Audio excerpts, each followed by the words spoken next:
정부의 핵심 농정과제 청년창업농 영농 정착 지원 사업. 청년농에겐 부담일 뿐. 그걸 많이 빌리면 당장은 뭐 시설을 더 늘리고 좋은 시설을 넣고 이럴 수는 있겠지만 나중에 막상 갚으려고 하면은 엄청난 부담감이 옵니다. 그때 되면. 정책 당사자인 청년농은 답답함만 호소하고 있다. 이런 대출 같은 경우는 담보를 깨야 됩니다. 담보. 근데 친구들이 담보가 없어요. 뭐 땅이 있습니까? 집이 있습니까? 뭐가 있습니까? 그러면은 저는 이제 최소한의 정부에서 어느 정도는 보증을 서줘야, 국가에서 보증을 서줘야 되지 않나. 우리 농촌의 미래를 책임질 청년농. 그들이 겪고 있는 어려움은 무엇일까? 이게 사실은 진입이 너무 힘들어요. 농업이라는 게. 처음에 자본금이 없으면 시작을 하긴 해도 망하기가 너무 쉬운, 젊은이들에게 너무 장벽이 높아요. 부모님들의 자본이 없으면. 청년농. 그들이 말하다. 여러분 안녕하십니까? 이슈 현장 속으로 나경철입니다. 최근 농촌 노인회에서는 70대 초반이면 커피 심부름을 한다고 합니다. 가장 막내이기 때문이라는데요. 그만큼 농촌 고령화가 심각하다는 이야기겠죠. 이 같은 현상은 인력 감소는 물론 인구 감소로까지 이어지며 농촌의 위기를 가져오고 있습니다. 이에 정부는 농촌의 미래를 이끌어갈 젊고 유능한 인재 육성에 팔을 걷어붙였는데요. 바로 청년농입니다. 이 청년농의 안정적인 농촌 정착을 위해 막대한 예산을 쏟아부으며 지원에 나서고 있는데요. 하지만 어떻게 된 일인지 청년농 사이에서는 힘들다는 말만 나오고 있습니다.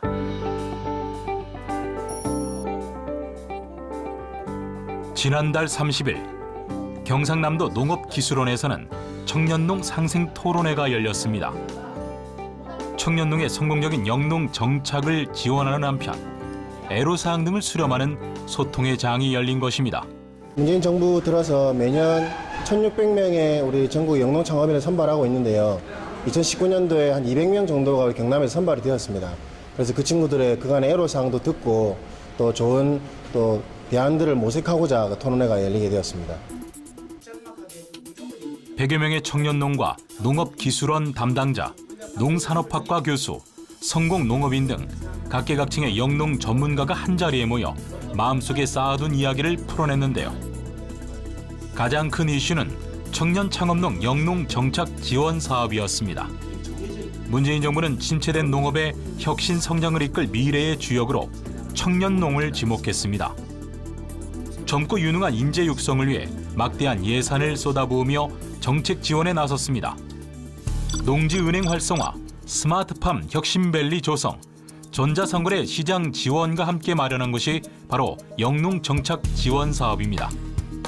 문재인표 사람 중심 농정 개혁이라고 불리는 이 사업은 청년 창업농에게 영농 정착 지원금과 창업 자금을 지원하는 것입니다. 지원 대상자는 만 18세에서 40세 미만의 청년 농업인으로 독립경영 3년 이하여야 합니다. 이들에게 영농 정착 지원금과 창업 자금을 지원함으로써 영농 초기 소득 불안정을 겪는 청년 농업인의 정착을 돕고 젊고 유능한 인재의 농업 분야 진출을 늘리기 위한 정책입니다.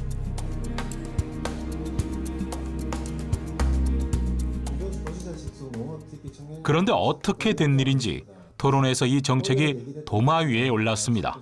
제가 받으려고 하니까 아버지가 그건 독인데 하면서 받지 말라는 식으로 말씀하고, 제가 보기에는 이번을 기회로 저도 이제 독립경영을 기반을 마련하는 좋은 기회가 아닌가 싶은데, 자금 받으신 분들한테 여쭤보겠는데 또 뭐 답변을 뭐 열심히 계획적으로 잘 벌어서 갚으면 된다 하지 마시고, 또 이자가 싸서 좋다 이런 말씀하지 마시고, 직접적으로 겪어보니까 이거는 좋고 이거는 바이더라, 이렇게 좀 경험이나 옆에 들은 걸로 좀 설명 좀 해주시죠. 사업성이 되어야지 뛰어드는 거지. 단순히 어떤 뭐가 된다고 해서 막연해갔다가 지금 말씀하신 대로 나도 막연한데 작물은 더 막연합니다. 왜냐면요, 제가 사과하는데 첫 해 다 망했어요. 볼라벤이 와서 다 망했단 말이에요. 다 망하니까 어떡합니까? 눈물 흘려야죠. 도와주려고 하는 제도인 거지. 그걸 우리가 좀 더 좋게 이렇게 좀 이용을 해야 되는 부분인 거지 거기에 너무 의존을 한다면은 아마도 계속 농사를 짓기가 쉽지 않을 거라고 생각합니다. 독이다, 받지 말라. 정부의 지원금을 둘러싸고 왜 이런 이야기들이 나오는 것일까요? 우리는 그 이유를 알아보기 위해 두 부류의 청년농을 만나봤습니다. 바로 후계농과 창업농입니다. 후계농은 부모의 대를 이어 농사를 짓고 있는 청년농입니다. 반면 창업농은 아무것도 없이 새로이 농사짓기에 뛰어든 청년농입니다. 농부라는 같은 길을 걷고 있지만 이들의 상황은 무척이나 달랐는데요. 그렇다면 청년 창업농 영농 정착 지원 사업에 대해서는 어떤 생각들을 갖고 있을까요? 그들의 이야기를 듣기 위해 청년농들의 영농 현장으로 찾아가 봤습니다. 경남 산청에서 딸기 농사를 짓고 있는 권영민 씨는 37살의 청년농이자 후계농입니다. 중학교, 고등학교 때부터 계속 농업에 좀 관심이 많았었고요. 그래서 대학교도 농업대를 들어가게 됐었고요. 그래서 농사를 짓기 시작했습니다. 어렸을 때부터 일손을 도우며 자연스럽게 경험한 딸기 재배. 젊은 나이에 이렇게 대규모 농사를 지을 수 있었던 건 부모라는 든든한 후원자가 있었기 때문인데요. 그렇다고 모든 일이 순탄한 것만은 아닙니다. 딸기 수확 막바지인 그는 부족한 일손으로 고민이 많습니다. 저희 집에는 부모님하고요. 그리고 이제 아주머니, 동네 아주머니 분하고 그렇게 계십니다. 아, 그래요? 예. 그 규모가 큰데 그게 가능해요? 인부가 좀 딸리긴 하는데요. 근데 지금 시골 사정에 인부를 구하기는 사실 좀 어렵습니다. 최저임금을 따지자고 하면은 농업이랑은 너무 좀 안 맞는 상황입니다. 1만 평이나 되는 딸기 농장을 운영하고 있지만 최저임금을 걱정하며 인부조차 편히 쓸 수 없는 상황. 이게 바로 그가 처한 현실입니다. 지금 보시면은 지금 땅에서 작물을 키우는 게 아니고 지금 배지에 딸기를 정식을 해서 제가 원하는 양액을 맞춰서 이렇게 딸기를 키우는 게 하이브리드 시설입니다. 스마트팜도 요즘 많이 하는데 스마트팜은 아닌 것 같아요. 예, 스마트팜은 아니고요. 제가 이제 스마트팜 견적을 내보니까 거의 몇 억대 들어가더라고요. 이게 이제 스마트팜 같은 경우에는 연동하우스에는 유리할지 몰라도 단동하우스에는 비용이 너무 상당히 많이 들어서 좀 하기가 좀 많이 부담스럽더라고요. 그리고 국가 지원이 있긴 해도 그게 이제 그렇게 많은 지원을 해주는 게 아니기 때문에 결국에는 자비가 많이 들어가야 되는 상황이기 때문에 그런 여력이 크게 되지는 않는다고 보고 있습니다. 많이 부담스러우신 거예요? 예, 많이 부담스럽죠. 스마트팜은 자동화된 시스템으로 온도, 습도는 물론 채광까지 농사에 필요한 기술의 대부분을 자동으로 관리할 수 있습니다. 문제는 돈이 많이 든다는 것입니다. 청년 후계농인 권영민 씨는 3년간 월 80에서 100만 원의 정착 지원금을 받을 수 있습니다. 또 최대 3억 원 한도의 창업 자금을 연리 2%로 대출받을 수도 있습니다. 그러나 그는 신청하지 않았습니다.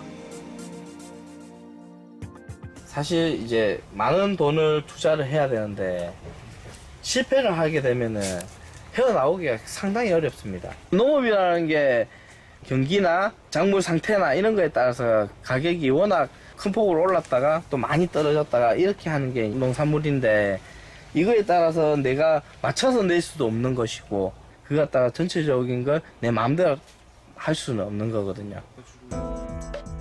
농사라는 것이 공산품처럼 규칙적인 상품이 나오는 것이 아니기에 언제 어떤 위기가 닥쳐올지 알 수 없는데요. 실패하는 순간 지원금이 빚이 된다는 생각이 들었다고 합니다. 다시 또 빚을 갚아야 되는 시기가 문제입니다.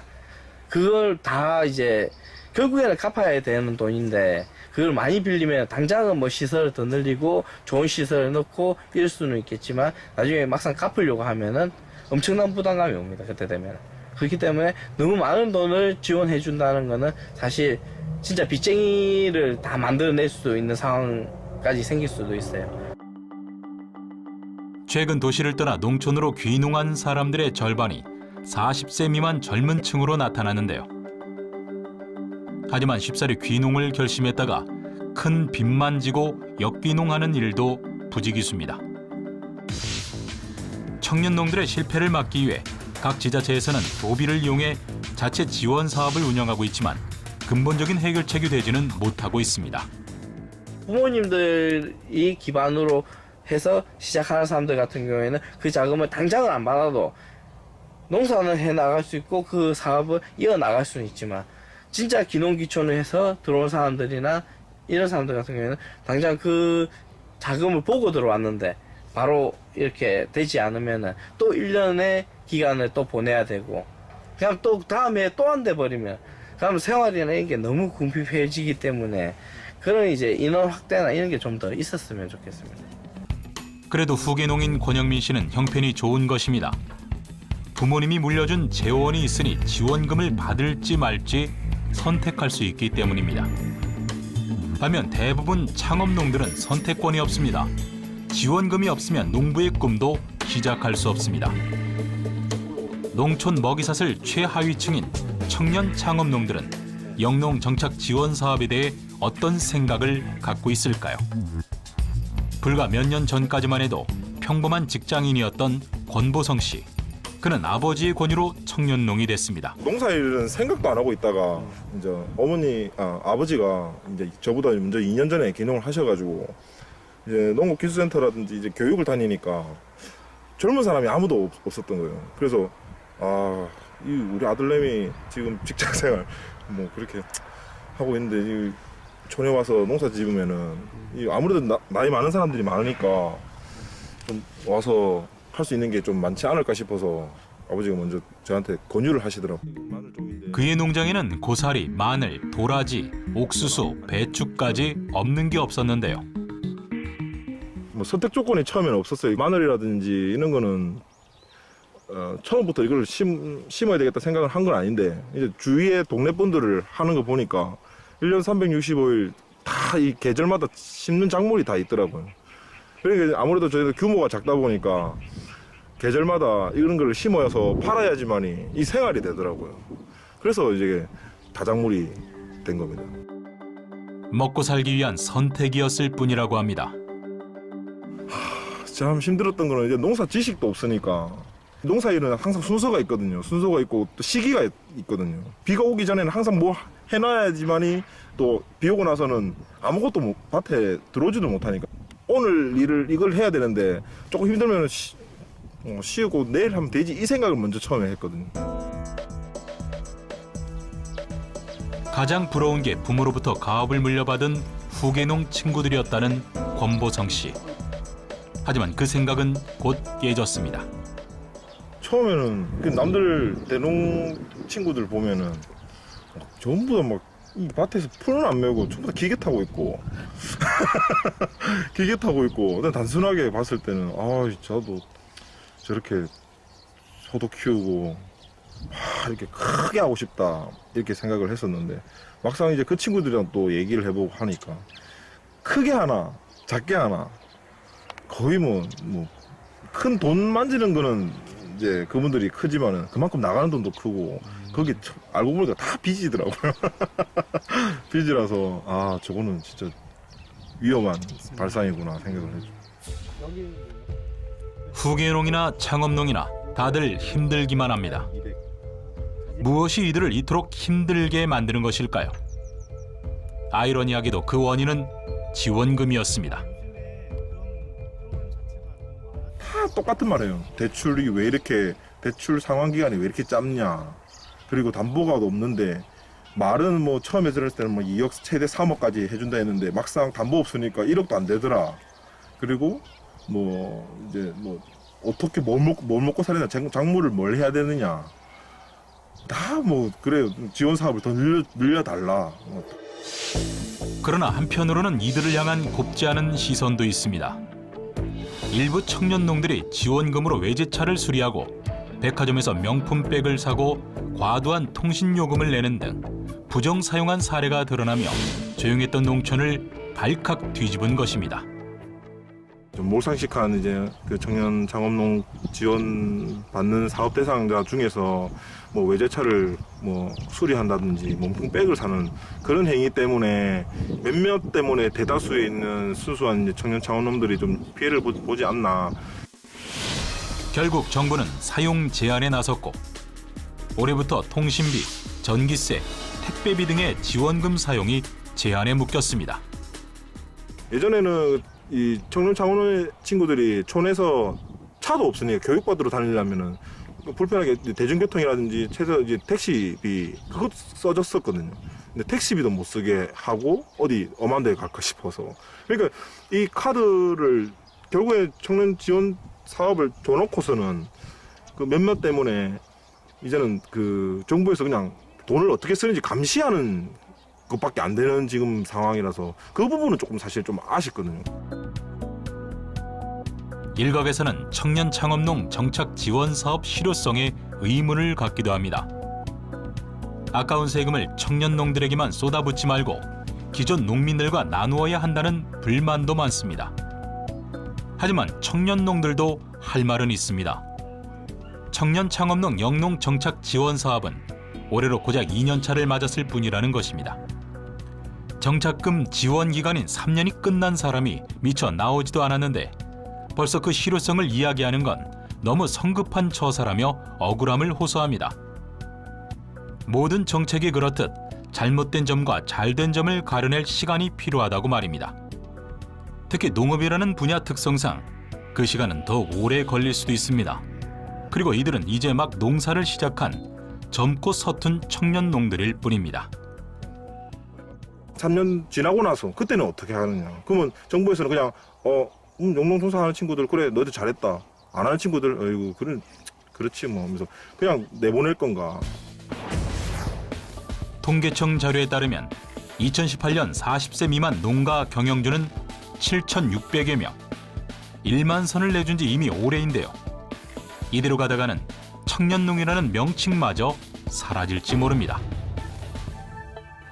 새로운 농촌을 만들겠다는 포부로 가업을 이어받은 후계농, 그리고 장밋빛 인생을 꿈꾸며 농부의 길을 선택한 창업농, 그리고 이들에게 농촌의 미래를 걸고 있는 정부와 지자체. 하지만 준비 없는 시작과 현실을 모르는 정책 뒤에는 새로운 농촌도 장밋빛 인생도 없었습니다. 대신 빚더미로 변해버린 지원금과 신구세대 간의 갈등만 생겼습니다. 제대로 된 기술과 경험 없이 시작한 농사일은 수익을 내지 못하고 상환하지 못한 지원금은 빚이 되어 돌아왔습니다. 기존 농업인들은 청년농에게만 혜택이 돌아간다며 불만을 터뜨리고 있습니다. 돈은 쏟아붓는데 이쪽 저쪽 만족하는 이들은 없는 이상한 상황이 벌어졌습니다. 농사를 짓고 산 지 어언 40년이 된 이남호 씨. 긴 세월 외길을 걸어왔지만 어째서인지 점점 더 힘들어만 지는 것 같다고 합니다. 상추와 토마토 농사로 시작한 일이 여러 번의 고비로 벼농사로 바뀌었는데 요즘은 바로 그 벼농사를 지을 토지 때문에 여간 마음이 상하는 게 아닙니다. 자가 토지가 2,000평뿐인 이남호 씨는 농지은행에서 토지를 임대해 농사를 지어야 하는데요.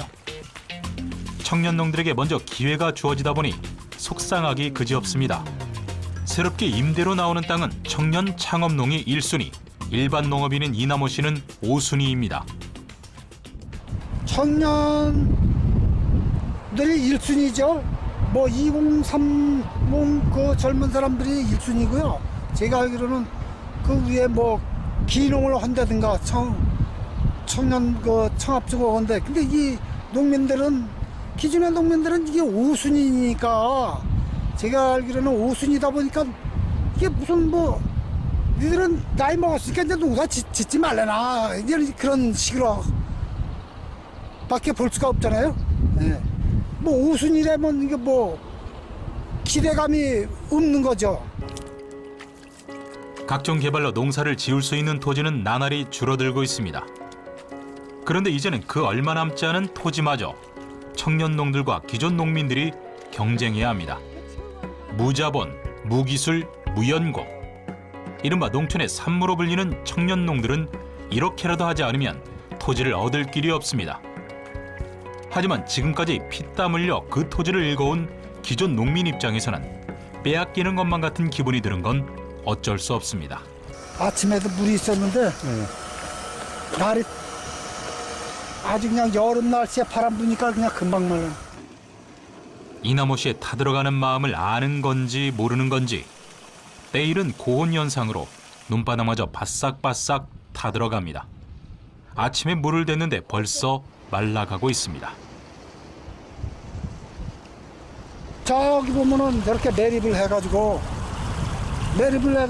높다 보니까 물을 퍼야 되는데 경기 이런 거를 가지고 엔진 양수기라고 보면은 기름값이 많이 드니까 농업용 전기를 댈 수밖에 없어요. 그래서 이제 그렇게들 다들 많이들 퍼요.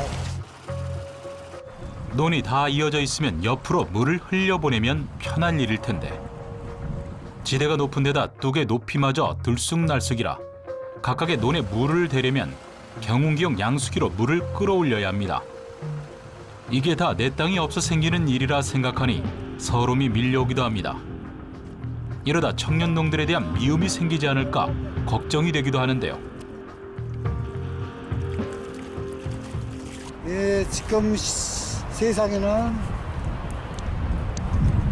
기존의 농민들도 그렇고 또 젊은 청년들이 들어오면 좋긴 하겠는데 거기에 비해서 기존의 농사 짓던 사람들은 좀 열등감이 생기지 않을까 그런 생각이 많이 들어요. 이남호 씨가 처음 농사를 시작했을 때만 해도 체력과 성실 이 두 가지가 농부의 덕목이었습니다.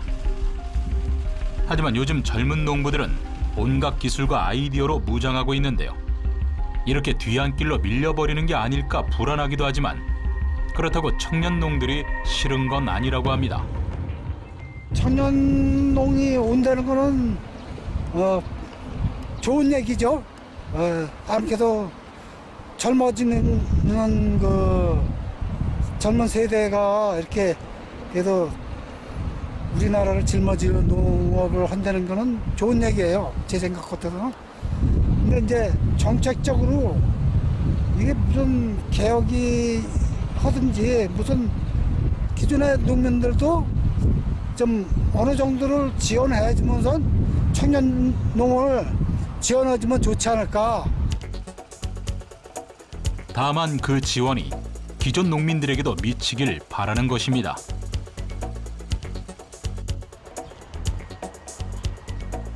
청년농과 기존 농민. 신구 세대가 농촌이라는 한 공간에서 잘 어울려 살아가기 위해서는 정부와 지자체의 노력이 무엇보다 중요할 것입니다. 경남농업기술원은 신구 세대 간의 화합에 힘쓰는 한편 청년농들이 하루빨리 자립할 수 있도록 농업 교육에 힘쓰고 있었는데요. 여기 와서 그 이제 교육이라든지 컨설팅 전반적으로 한 2년간 또 여기뿐만이 아니고 그 과정에 이제 들어오게 되면은 다른 데 가서도 또 벤치마킹을 한다든지 이렇게 해가지고 일단 최대한 이제 리스크를 줄이기 위해서 이제 그런 이제 저희들이 교육이나 컨설팅 사업을 하고 있는 거죠. 특히 청년 농업인 대학을 운영함으로써 작물을 고르고 재배하는 방법은 물론 자기 주도형 학습, 과제 수행 등을 통한 농업 경영 역량 강화와 영농기술 향상을 유도하고 있었습니다. 또 같은 또래, 같은 처지의 청년농들이 서로 소통하고 교류할 수 있도록 돕고 있었는데요. 이를 통해 청년농들은 영농이라는 조금은 낯선 길 위에서 함께 앞으로 나아갈 든든한 지원군을 얻을 수 있었습니다. 우리 청년 농업인들은 아마도 농촌에 들어오면서 희망을 갖고 사시기를 농업을 하시기를 바라고 그다음에 어떤 기술이라든지 애로점은 농업기술원에 연구하는 분들이 있으니까 와서 서로 상의해가면서 하면은 어떤 작물도 재배하는 데는 문제가 없다고 생각을 합니다. 그래서 자기가 생각만 꼭 내가 뭘 해야 되겠다는 생각만 갖고 농촌에 들어오시면은 충분히 성공할 수 있는 그런 농업인이 되리라고 생각을 합니다. 청년농을 위한 지자체의 노력은 이뿐만이 아닙니다. 농산물 생산이라는 1차 산업에서 벗어나 제조와 서비스를 아우르는 6차 산업으로 발전시키기 위한 지원에도 적극적으로 나섰습니다.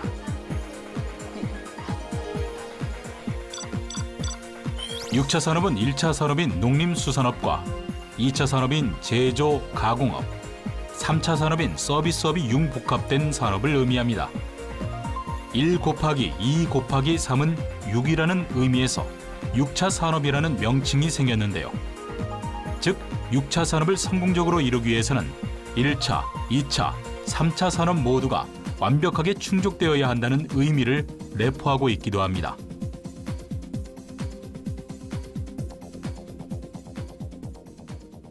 현장에서 교육을 하다 보면 예를 들어서 토양이나 재배력, 그리고 자본력, 그리고 여러 가지 농업에서의 상품이나 아니면 사업 아이디어들이 농업을 경험하지 못한 사람들이 그것을 계획으로 세우기에는 굉장히 어려운 부분들이 많이 있는데, 그러한 부분들을 절차적으로 아니면 단계적으로 교육하는 시스템이 많이 개선이 되고는 있고요. 그런데 좀 더 자기주도형 학습이나 창의적 학습법을 도입해야 되는 부분이 청년 창업농들에게도 매우 중요한 부분이 있습니다.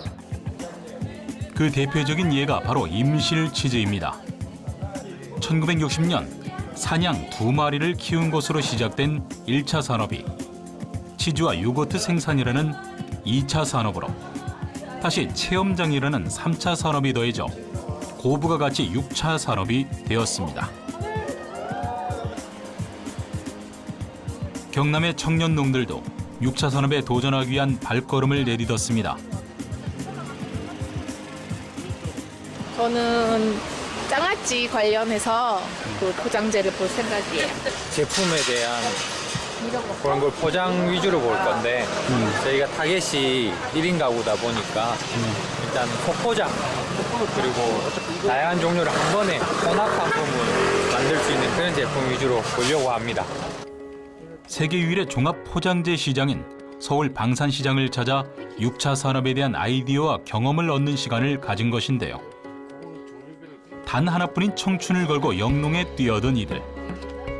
어쩌면 청년농들에게도 지금이 처음이자 마지막 기회일 수도 있습니다. 아직 제대로 뛰어보지도 못한 이들의 발목을 붙잡는 현실의 무게는 무엇일까요? 일단은 자금적인 부분이죠. 네. 아무래도 대부분 다 저희 같은 경우는 시설 하우스다 보니까 그런 시설을 구매를 한다든지 다시 짓는다든지 그렇게 해야 되는데, 보통 최소 규모라 하더라도 1억이라는 돈이 필요하기 때문에 그런 부분이 아무래도 제일 어렵죠, 금전적으로. 제가 이번에 영농정착자금 받으면서 후계농 자금이 같이 나오거든요. 3억 그 대출이. 그래서 그거를 해가지고 땅을 더 늘리려고 해봤어요. 근데 4년 차부터 1년에 4,500만 원씩 상환이 들어가야 되는 상황이 돼버리니까 3년 거치 7년 상환이거든요.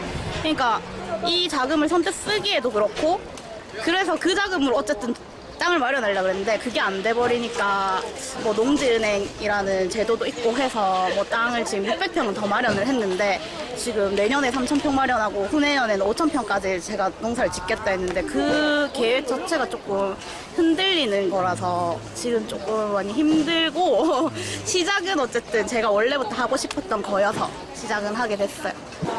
어차피 지금 지원이 거의 다 50대 50이라서 50대 50이기 때문에 우리도 돈을 몰거든요. 그러니까 지원을 너무 많이 받으면 오히려 빚이 늘어나지 도움이 그렇게 많이 되진 않아요. 옛날 같으면은 진짜 100% 지원해주고 그랬는데 요즘은 이제 거의 다 50대 50으로 주기 때문에 농가들한테 그렇게 도움이 많이 안 돼요. 청년농이라고 하더라도 그렇게 지원이 많이 안 되고요. 차라리 빚이 늘어나지 성공하다는 보장은 없고, 그렇기 때문에 지금 지원은 꼭 그렇게 받는 것을 추천하진 않아요. 누구는 받고 싶다, 누구는 받기 싫다. 똑같은 청년 창업농 영농 정착 지원 사업을 두고 의견이 갈렸는데요. 그것은 어쩌면 창업농, 승계농 구분 없이 모두에게 일률적인 지원금을 나눠주고 있는 지금의 정책이 빚어낸 결과가 아닐까요?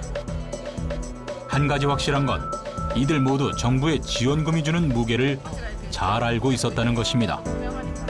이들에게 나눠준 한 스푼의 꿀이 독으로 변하지 않도록 이제는 그들의 이야기에 귀를 기울여야 할 때입니다. 청년농은 우리의 미래입니다. 이들이 무너지면 우리의 농업이 무너질 수도 있습니다. 청년 창업농들이 그 농촌에서 좀 더 행복하게 그리고 자신의 현장에서 소득을 창출할 수 있도록 만들어가는 과정이 저는 이제 좀 어렵다고 생각을 합니다. 그런데도 지자체나 각 기술센터의 담당자들이 좀 더 관심을 가져준다면 좀 더 나은 어떤 청년들의 농업 정착이 이루어진다고 저는 믿고 있습니다. 고령화와 인구 감소로 위기에 놓인 농촌에 청년농이 희망인 것은 자명한 사실입니다. 연고도 또 자본도 없는 청년농의 안정적인 농촌 정착을 위해 전폭적인 지원이 필요한 것도 현실입니다. 하지만 이들을 단지 농촌으로 끌어들이는 것이 아닌 농촌의 털을 잡고 살아가게 하기 위해 필요한 것은 무엇일까요? 그것은 겉으로만 그럴듯한 지원 정책이 아니라 청년농의 어려움을 살피고 또 문제점을 개선하는 소통과 이해의 정책일 것입니다.